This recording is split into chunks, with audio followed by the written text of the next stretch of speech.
the presentation is about my book, as I showed you, the flexibility paradox, which actually got published early this year. So it was March of this year, actually. And we just got the paperback out, and the paperback's going to be out soon. So if anyone's interested, you could go and buy that. So the whole book is about the a project that I've carried out since 2013, but actually it's really relating to work I've conducted over the past almost 20 years around flexible working. And while I was working on the book, writing the book, I also kind of did some of a, let's say if you want, some reflective work. And I kind of wanted us to start off with that. And I just wanted to kind of start off with the myth of academic summers. And I'm sure, you know, this is an example from the UK, but I'm sure this is something that you find in all countries as well, where about 5 years ago, Andrew Andonis, who was a labor lord in the House of Lords, talked about how, oh, why do academics have 3 months off in the summer? This is completely ludicrous. No other occupation would have such a thing. And he goes on and he doubles down and says, oh, like most, I mean, I was in Oxford before, and it's like academics don't do any work. And it's true, because if you think about it, academics, you know, have the summer off, but also academics are one of the, you know, workers with occupations with the most control, flexibility, autonomy over when we work, where we work, but also how much we work in a way, or do we?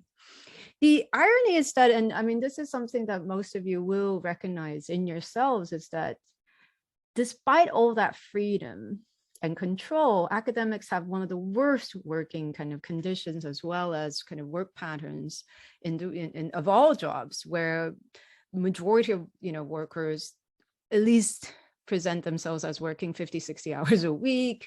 Many workers, according to the Times Higher Education survey, say they don't actually even take weekends off. They don't have even a fortnight for holidays. The majority of those holidays are tainted by doing some sort of work, maybe emails, maybe reading journal articles, maybe reviewing journal articles, etc. And I mean, this is just one tweet of many, where it's like the academic summers are a complete myth, because summers are spent where academics do real work, which is research. This idea about how flexibility and autonomy does not necessarily lead to more leisure, and that it can actually lead to more work with the blurring of boundaries, isn't something that is restricted to academics, but it's actually something that many of us experienced across the world, especially during the pandemic when we were working from home. Technically, working from home was seen as something like, oh, you leisurely lounge about in your, you know, pajama pants, watching a lot of daytime TV previously, but actually a lot of people experienced that. Workers tend to work longer, they tend to work harder, even during the pandemic, where there was a lot of competing demands such as childcare and housework. And a lot of people ended up feeling like, rather than flexibility, letting people work anywhere and anytime they wanted, it really resulted in workers working all the time and everywhere without any clear boundary space for rest. And that's what the book is about, essentially. Why, when workers gain more control or freedom, in quotation mark, over when and where they work, through arrangements such as flexi-time, working from home, etc., that they end up working harder and longer.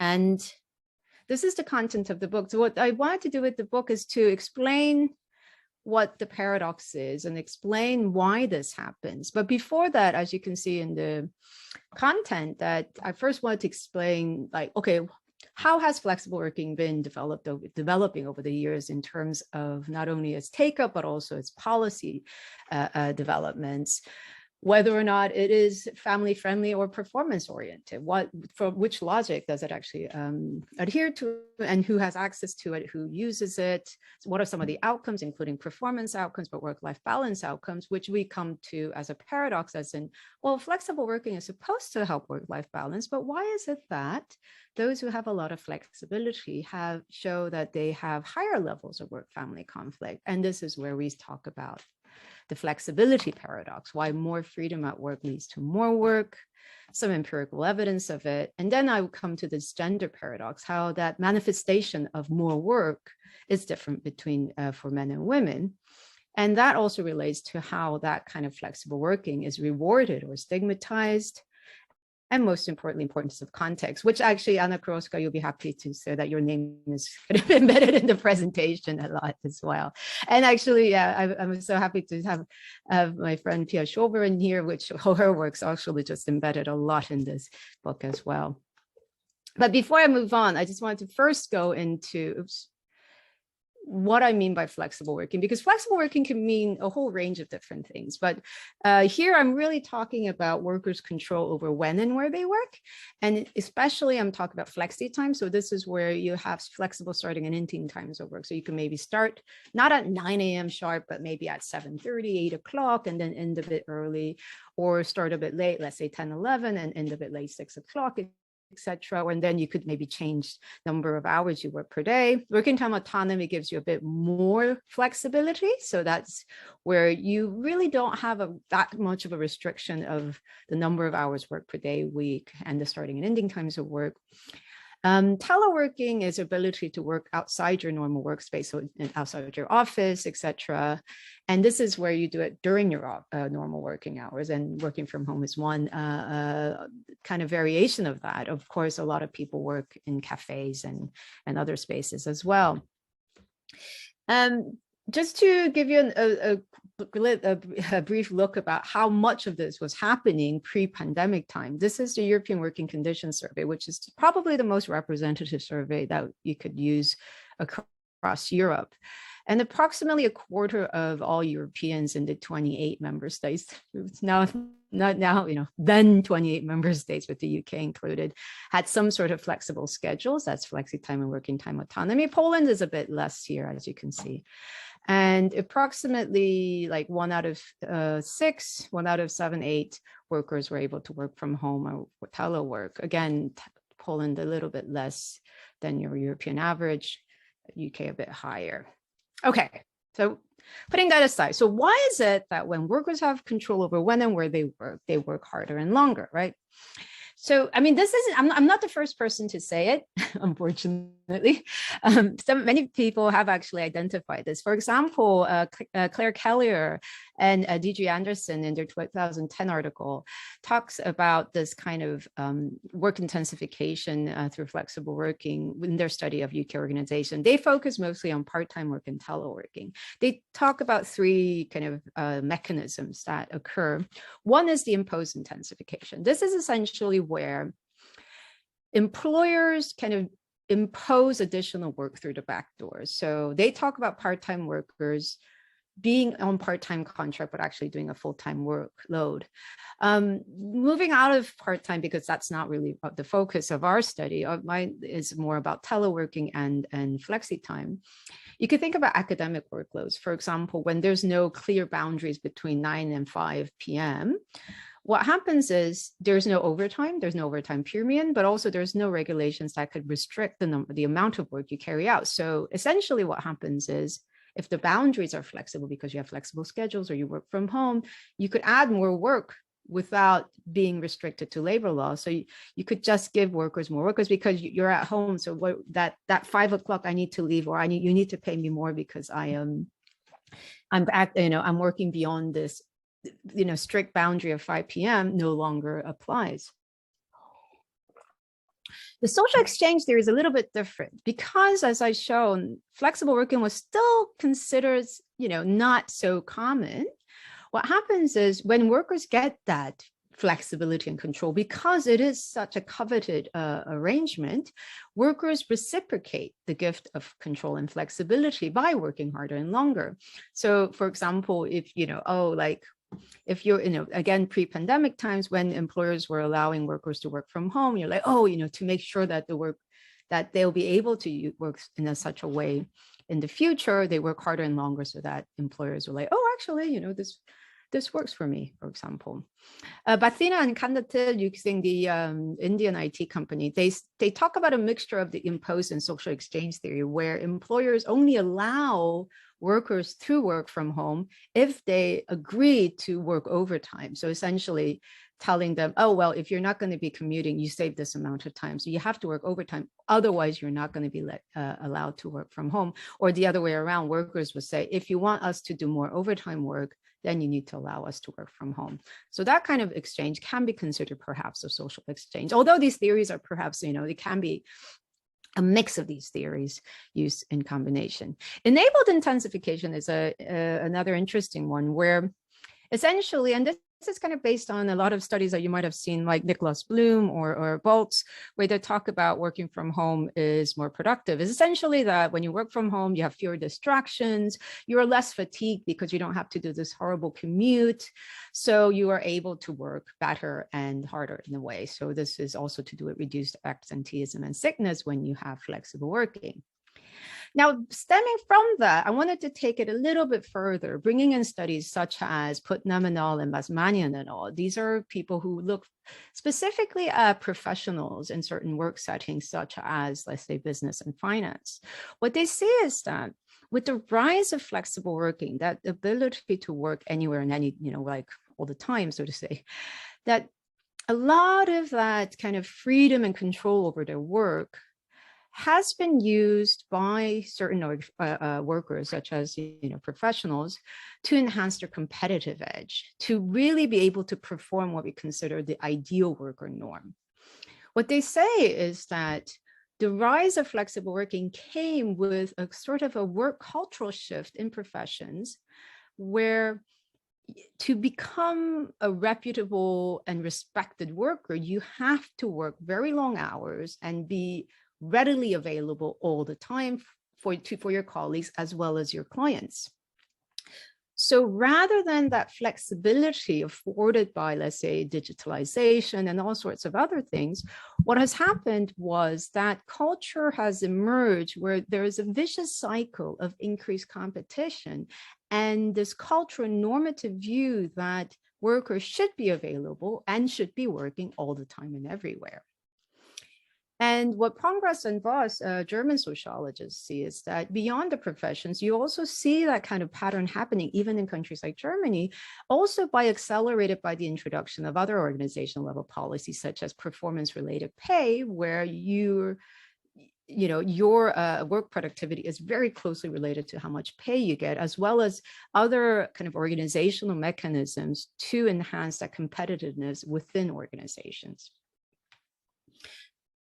And this is kind of where I wanted to really take it. So why does that self-exploitation happen? And is this something that happens only to professions?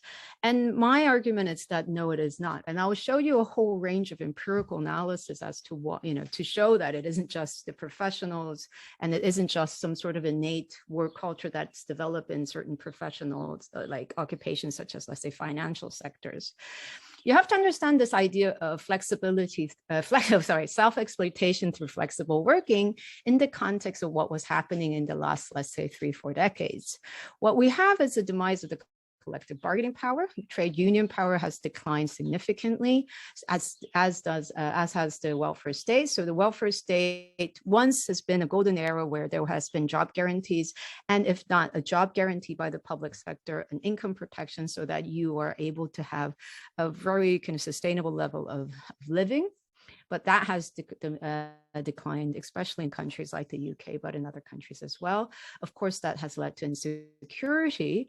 And there has been policy changes as well as kind of a change in the paradigm that the risk of unemployment and the lack of income coming from that is largely the risk of an individual. So especially again in these neoliberal countries like the US and the UK, but again, manifested in other countries as well, you see there is a lot of kind of the public attitude towards the ideas of unemployment, as well as income benefit recipients, where income benefit recipients are considered scroungers, that they're living off the state where they shouldn't be, that they are parasites of the welfare state, if you want, and that you should be working, and that is the most important part of your identity. And that really ties into, I wanted to tie this into Foucault's ideas of homo economicus, again, drawing from this idea of, his idea where, the rise of kind of capital, the shift in capitalism has changed society so that enterprising oneself is in the fabric of all society. So essentially what they're saying is, you're no longer a worker or a citizen, you're an entrepreneur, that every single person is an entrepreneur of themselves, where you have to marketize your every single thing you do, every act you do, even your family is a part of enterprising the business that is yourself. Maybe is it Heejung Chung, or is it the Chungs or whatever. So in that society, in that societal context, what you do see is that it is no longer necessary for managers to try to control and micromanage workers, as we've done in the what we consider the Taylorism state, because that's where we kind of measured work and this is how many seconds it should take that. But actually, in this very neoliberalistic internalized capitalism state, it's so much better to give people the freedom to exploit themselves, is essentially the main thesis of this very gloomy book that I've just written. And just to give you a bit more kind of flavor of how you see this actually manifesting all around us, I wanted to give you 3 examples. Anna, don't cry, please. So one is this meme that's been going around and everybody's been loving it. Essentially what internalized capitalism looked like. The reason why people like it, I'm not going to read through it, but you could read it through yourself. It's just that how much of it people actually identify with, you know, placing productivity before health. You push yourself all the way to the max to that you're just on the brink of burnout, but not quite. Hard work. If you're not working very hard, you feel like, you know, you're not happy, feeling lazy. But also we're living in a society, and this I'm drawing from work from Gersuni as well as Beleza et al., who is a social psychologist, where we live in a society where busyness at work is considered a badge of honor. You have to present. So essentially, we will have a conversation where, hey, Anna, how are you doing? They say, oh, yeah, busy at work. Because if you don't do that, you're not considered someone that's worthwhile, to the point where if you don't say that, you yourself identify as someone who is not worthwhile and not contributing value to our current day society. So it's not just, let's say, conspicuous consumption, but it's essentially something that you yourself have to tell yourself to feel worthwhile and a worthwhile contributor of this society. Another part is about the passion exploitation. It's essentially where previous times in the 1970s up to the 80s, it was incredibly accepted that a job is where you go to do work and then you make an earning, but you didn't necessarily, that was it, that's all you needed to do. Whereas now, with this whole rise of internalized capitalism or the entrepreneurial yourself, you are expected to love your job. And the problem with loving your job, I mean, loving your job is great, but the problem is that if you love your job, people expect that that passion is a worthwhile compensation. So you don't need to be compensated otherwise. So, for example, this is why musicians don't get paid as much. Or you feel like artists should really be able to fund themselves through rich parents or otherwise, or partners. And you see that this is from the International Social Survey Program about having an interesting job is important. And you see not only has it risen over the past decades across the world, but also that it is not only the professionals that say this, but across all jobs where it's very important to have interesting and passion at your job. And this is just a little quote from a BBC 4 radio interview where passion is used so that to exploit workers, essentially. When people think you have passion for the job, they feel it's justifiable to not pay you. And that kind of rhetoric is being used in jobs like waitressing, even in hospitality sectors, where someone was a manager of a restaurant was saying, oh, we don't want people who want to do this for money. They want people who love doing this for their job. So money shouldn't be an issue. And you're like, you're talking about waitressing, please. Like, you know, I'm sorry, but you have to give people ample amount of decent wages. And not just that, but any jobs at home. This is okay. And then comes the empirical analysis section where I breezed through giving you lots of different graphs and figures. I have not put regression tables because I just thought that would be a bit boring. But essentially what I'm showing you are longitudinal analysis where we track individuals using the German social economic panel to see when people gain flexible working, how much overtime they do. And this is what you've unlocked. As you can see, people work longer overtime when they gain autonomy. The same goes for the UK household panel data. We've seen the same pattern.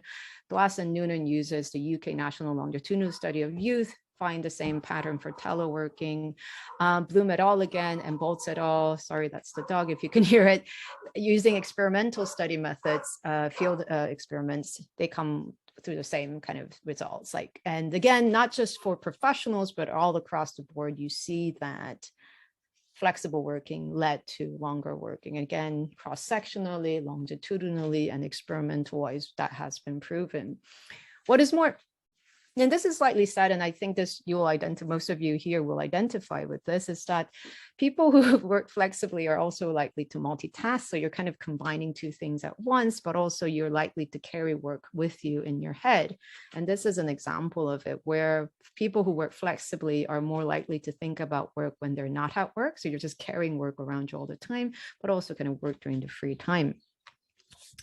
Now, these kind of patterns, what we find is that there are gender differences. So men are more likely to increase their overtime hours compared to women. And the question is, why is this the case? Is it that women are less likely to be exploited? Is it that women are just not prone to be exploited in these labor market circumstances?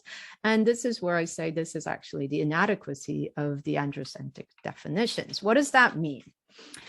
Going back to Foucault, he talks about how the enterprising of oneself doesn't, restrict to just your individual, yourself, but it's actually about the family.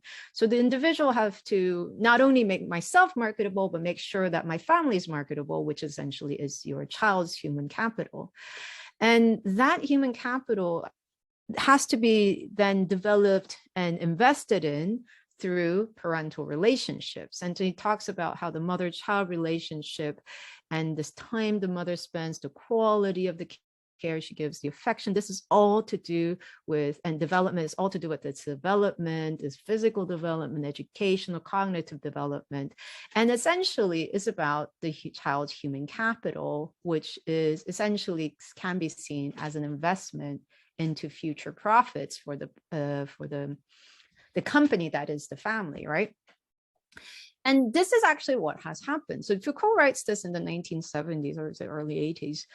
And what you find is that in the 1990s onwards, you see a huge culture developing, especially focusing on North America, but now it's been spread all over the world, which is kind of the intensive parenting, where especially coming from the optimum brain enrichment research, where it was seen that really early days child kind of involvement with the child is important to make sure that the child has a better kind of future.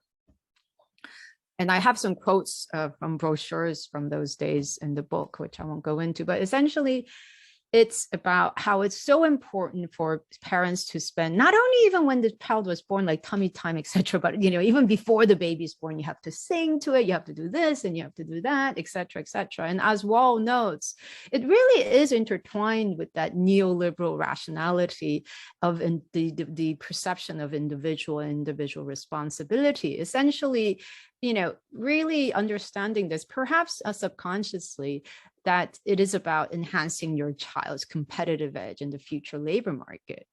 And as many of you know, these kind of responsibilities did not lie on both men and women. This was mostly mother's responsibility to make sure the child's early days are optimized to make sure maximum profits in the future. And this is also, just an evidence of that, or kind of an example of that is to see how, and this is coming from Dotisanya and Treas's work, where 1960s housewives spent less time than mothers, full-time working mothers, how much in the 1990s in terms of spending active engagement with the child. So full-time working mothers in the 90s spend more time, double, if not, double the amount of time that 1960s housewives have spent. And because of this, and again, using that framework of, enterprising oneself and this perception of individual and individualized risk, and making sure that, your market risks are low and that your household is profitable, what happens is flexible working is then used, and again, this is where I kind of draw on Anna's work as well, Anna Kroska's work, where flexible working is used to actually traditionalize gender roles. So what flexible working does is increases mothers' capacity to do more housework and childcare, whereas men end up not increasing their housework and childcare, but also usually end up doing more overtime or paid work. And one reason for it is because,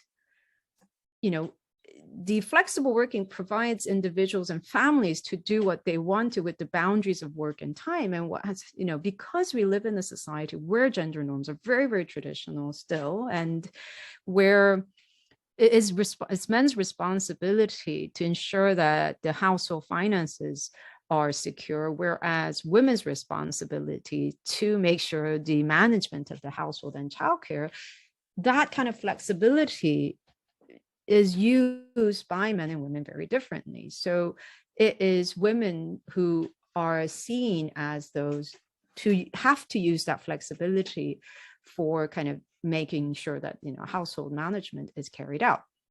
And this is kind of links to the exploitation model where, and again, this is drawing from Hilbrick, but also Sue Lewis and Sullivan, where flexible working essentially freed up female capital for free. Okay, so what that means is, so flexible working, and I haven't mentioned this, but it is an incredible enabler in terms of allowing those who did not have the opportunity to do so before to be able to take part in the labor market. So for example, my work with Mariska van der Horst using UK household panel data, we show that when mothers are able to work from home or work flexi time, they're less likely to drop out of the labor market, but they're also less likely to drop their labor market hours, which is fantastic because mothers' labor market participation, or their lack of, is one of the biggest reasons why we have a gender pay gap. There's a lot of gender inequality in the top level, et cetera, and there's why there's these gender biases. So that's really good. But it enabled women to do that without changing who needs to do housework. Essentially, what housework has made, flexible working has allowed women to do is to do both paid work and to maintain their responsibility doing housework and childcare. And by, again, essentially sacrificing their personal and leisure time. And this is, again, Anna's work there. So flexible working increases the total necessary work of mothers. And this is in Poland, but not fathers, right? Because essentially mothers' 24 hours is now being completely ram-packed with work meaning paid work and unpaid work, both being work, essentially pushing out their leisure time. Flexible working, on the other hand, doesn't necessarily increase as father's time in unpaid work, but still increases the paid work time, but not as much. Oops, I just went backwards. So essentially what this has labeled to do is flexible working without major investment of the government to really support parents, working parents, or workers with care responsibility to relieve them of those care responsibilities, or we haven't really disrupted the norm about who the worker is in terms of like the male breadwinner model that the current labor market is based on, which is essentially assuming that there is a partner that can do all the reproductive work. And it also doesn't disrupt who's responsible for caregiving and housework. So essentially, we didn't disrupt the gender division of labor. We didn't disrupt the ideal worker norm. We didn't necessarily, push governments to do, I mean, a little bit, but not enough for the whole family policy area. But without doing all that, enabled freeing up of female capital from the household, if you want. So that's what I mean. The flexible working enabled the freeing up of female capital without disrupting any of those things. Especially given that also this is a period in which we have seen increase of working hours, especially in certain countries as well as certain occupations where firms have become more greedy, as such as academia, where we're being asked to do more and more and be more and more competitive. I know I'm running out of time, so I might just really kind of whiz by this. But essentially, what I'm also saying is not only that, women are being stigmatized more. This is my collection of of quotes from old white men saying how homeworking is horrible, including my own prime minister, whose quote, and this is incredible. It says, my experience in working from home is that you spend an awful lot of time making another cup of tea and then, getting up, walking slowly to the fridge, hack up a small piece of cheese, walking slowly back to your laptop, forgetting what you're doing. Mind you, this guy actually works from home because the way the political system is, like UK, the prime minister lives in number 10 and works in number 10. So this is actually what he does all day. But anyways, the reason why people like this say this is because, 20% of Tony donations come from property tycoons. So, this is why he says it. But, flexibility stigma is very, very prevalent, especially in countries like the UK. A most recent survey of the UK work-life balance, which is a bit old, but still is, again, is repeated in the British Social Attitude Survey. About a third of UK citizens think that, flexible workers are unproductive or make more work for people and lead to negative career outcomes. There are people who say it might be men who experience this stigma more, because if you work flexibly for care purpose, you deviate from the ideal worker image, but you also deviate away from the masculine breadwinner image. But I say no, that it's actually women, ethnic minority workers, working class, low skill, and marginalized workers are likely to experience flexibility stigma more. Why? It's because they already experience stigma. They already experience bias. And if it's especially those whose work capacity is being questioned, they are going to be much more, let's say, stigmatized when they work flexibly. And these are some of the evidence of that. So my work, Check and Blairwood's work, and Glass Noonan, etc., and Munch, Breskel, I could go on and again, it's in the book, but it's essentially that. So what does that mean? So what is that? Okay, flexible working is exploiting women by squeezing in within the 24 hours more work to be done both at home, childcare, and at paid work. But at the same time, when they do work and then squeeze their whole day to fit everything in, they're being penalized by working flexibly compared to men who usually end up getting bonuses. And on top of that, what we find is that employers, and this is not just my work, Jennifer Glass did it for the US, Charlotte Magnusson did it for Sweden, is that, and I looked at it for across Europe, is that women's job or like female dominated jobs are less likely, above and beyond the kind of nature of work type of argument, that female dominated jobs and sectors are less likely to gain access to flexible working practices. One reason for which is because of these kind of assumptions and stigmatized views of employers about what flexible working will mean for women. But all is not lost. This is all to do with our work culture, our gender culture, our family policies, and workers' bargaining positions. So, these contexts really matter. Essentially, just to summarize it all, is that if you were to compare, let's say, flexible working in Denmark, that's not going to look the same as you can see in the US, because the gender normative views of whose responsibility it is to care is different. The work culture of how much work is privileged above all else is different, and how work-life balance is seen is different, and of course workers have stronger bargaining positions. Another thing that makes a huge difference is about normalization. Once flexible working is normalized, may it be through the prevalence of flexible working or through policies where it's really considered the norm, that it is less likely then we're less likely to see these flexibility paradoxes happen. And it's especially women that will benefit more. And I could talk a bit more about that maybe in the Q&A. But okay, so final 3 slides. I think I've got 3 minutes with 3 slides. So what do we need to do? So what does that mean? So, and I want to wait. I'm sorry that a lot of what I'm going to say now is actually to do with the context bits. So it is a bit unfair because I just whiz by it. But essentially, I think governments. So, okay, so the point I want to make is that flexible working in itself is fantastic, but it's the context in which that is being used that is problematic. So we just need to change the context at the governmental level, company level, and the family level. like stronger rights to flexible working, kind of strengthening the rights against discrimination, stronger rights to disconnect, to have periods of rest, changing gender normative views about whose right it is to care. So essentially about kind of shared parental and making sure that, there's a lot of daddy leaves. Perhaps introducing shorter working as a national strategy would be important. The same thing at the company level, to really tackle the long hours work culture, to support fathers so that there's more of a gender normative view about a more egalitarian view about men and women's roles, and at home makes a difference. Communicating clearly about the rationales for using flexibility so that it isn't a gift, but it's a right, and it's actually to say that it benefits the companies as well.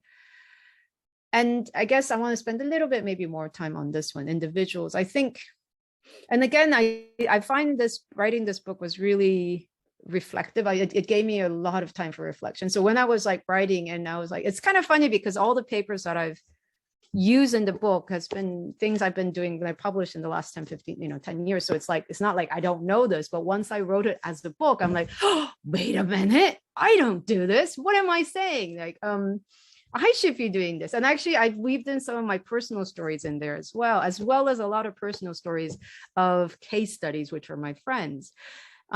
And I'm a heterosexual woman. Well, I'm kind of like heterosexual, bisexual woman. And also, I live with a heterosexual man, and, I am a victim of my own, of all what I've just said. And so how do I overcome this? Well, I think one is to be cognizant. I think the most important thing is that, and I would, if anything, if the book does anything, is to especially let workers, especially women, understand it. Because what's happening now, I just said for 30 minutes, I've been shouting about, oh, women are being exploited, women are being done. If you ask women, like, they're all like, oh my God, flexible working is amazing. I'm able to do my work and do my childcare and housework. And this is amazing. This is great. Like, what's wrong about it? And then I shout for 30 minutes at them. They're like, oh, wait a minute. Oh, okay. Now I see.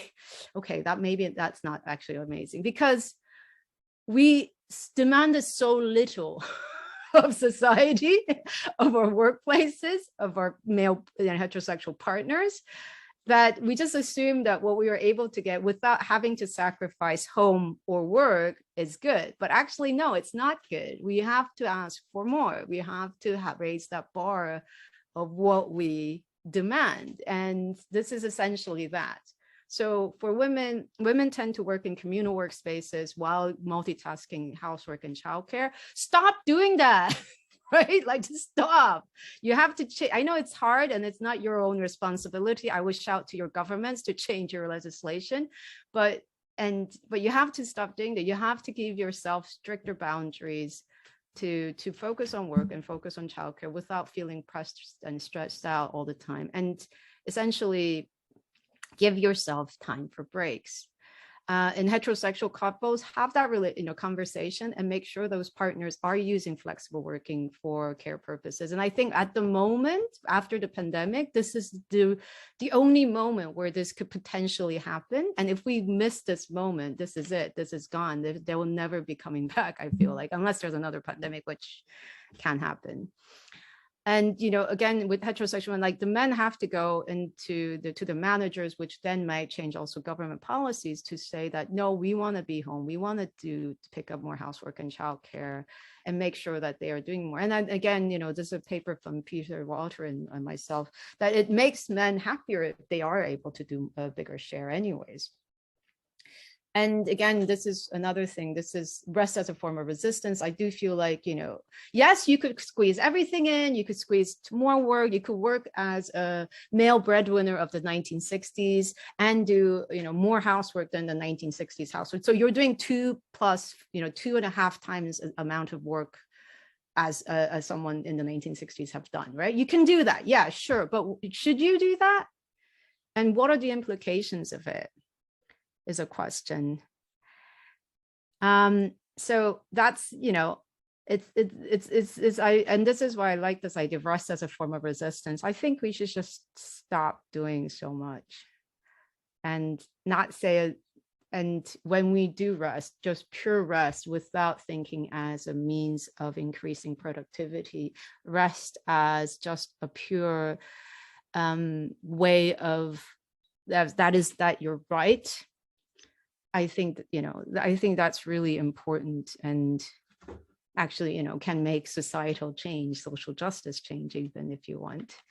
So take home message is this: flexible working is amazing. It can be a great enabler, can actually address so many inequality issues in the labor market and society, but it's not a panacea, but rather an amplifier. So it amplifies the problems of our work and gender culture, and can actually potentially increase a lot of those inequality patterns.